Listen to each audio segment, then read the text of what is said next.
Apa dia tipu you? Saya ada lalu satu FYP tu, dia nak ajar buat income USD lah, melalui platform marketplace luar negara lah, macam eBay, Amazon. Jadi bila saya nak belajar tu, saya ambil yang personal coaching lah, yang mahal punya, dalam lebih kurang dalam 3,000 lah. Hmm. Okay. Okay. 3,000. Lepas tu? Lepas tu dia suruh beli laptop. Saya beli lah laptop. Dan harga laptop pun 2,000 berapa tak, saya tak ingat. Total nak dekat 5,000, dekat 6,000 lah total. Oh. Okay. Ah, lepas tu yang dia janjikan tu macam, kalau buat benda ni 3 bulan mesti dapat sale. Faham tak?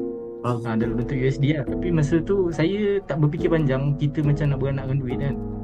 Fikir ni boleh ni, sebab dia cakap macam tu, kita pun yakin lah. Bayar lah. Less.